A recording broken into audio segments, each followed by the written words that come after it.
afternoon. So, I didn't really want to start this way, actually, but if we're going to be honest with each other about the way that feedback forges our character, I kind of feel like we have to start with middle school. Do we not have to start with middle school? So, yeah, that's me in middle school. In addition to extremely advanced fashion sense, as you can see, in middle school, I wanted to be where you are. My dream was to fly. And in high school, I worked for an aviation company and thought very seriously about pursuing flying either at the Air Force Academy or at the Naval Academy. By the way, let me just pause because I'm feeling a little alone in this. Middle school was not kind to me. Can we agree on that? For how many of you was middle school not kind? Awesome. As I tell my daughter, my youngest is now 12, as I tell her, honey, if you peak in middle school, it's really not a good sign. Okay, all of the adults who are interesting, self-reflective, thoughtful people had a hard time in middle school and got lots of feedback along the way. And that is character building. It's God's little joke to keep us humble, by the way. So if we fast forward a few years, I really have my heart set on flying, but as I start to look into it, I discover that at that time, women were not allowed to fly combat class aircraft. And in my Top Gun-fueled mind, that meant that I was not allowed to fly what was worth flying. I don't think that that's true anymore, but at least my 17-year-old self thought that was true. So I shifted gears a little bit. I had my heart set on going to Stanford for college. I didn't get in.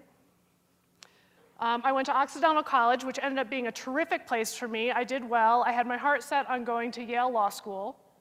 I, say it with me, didn't get in. And I ended up at Harvard Law School. And at Harvard Law School, during my first year, I took the negotiation course, and I met Roger Fisher. And Roger Fisher was an extraordinary person. He fought in World War II in both the Atlantic and the Pacific theaters.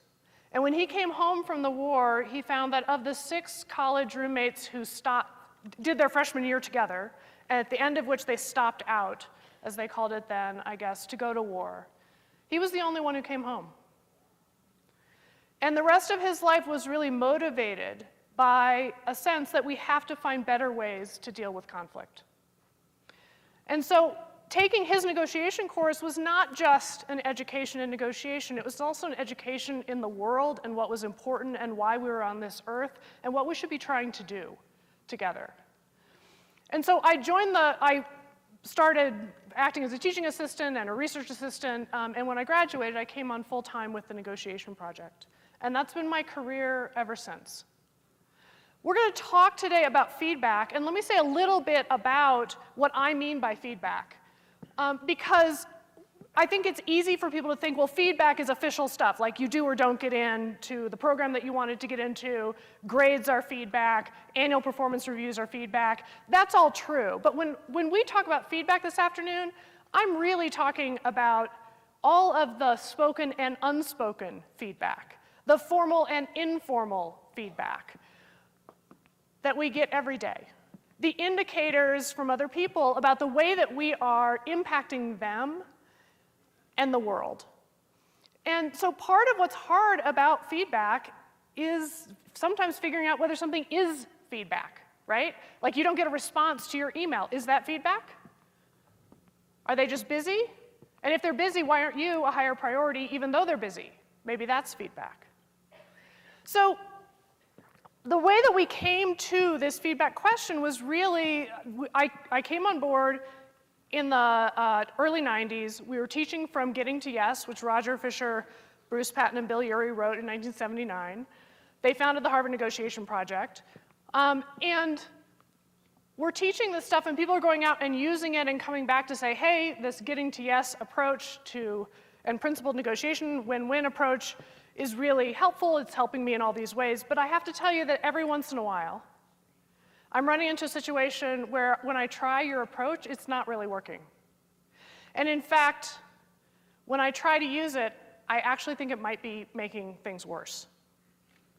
Now, Harvard being Harvard, we had a reaction that was maybe typical to that feedback, which was, well, if our approach isn't working for you, obviously there's something wrong with you.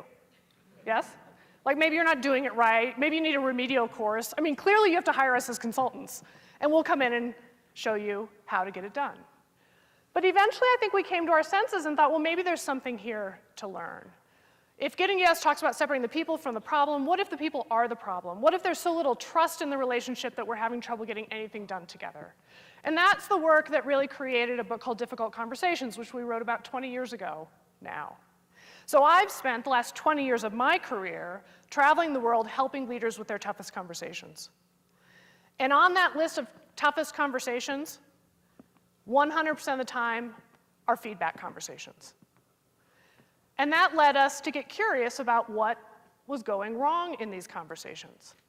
And for the first 10 years, we did what I think everybody does, which is we said, well, we can help you with that. And we focused on training givers how to give feedback more clearly, more effectively, more often. How many of you already in your careers at one of the academies or professionally have taken a session on how to give feedback?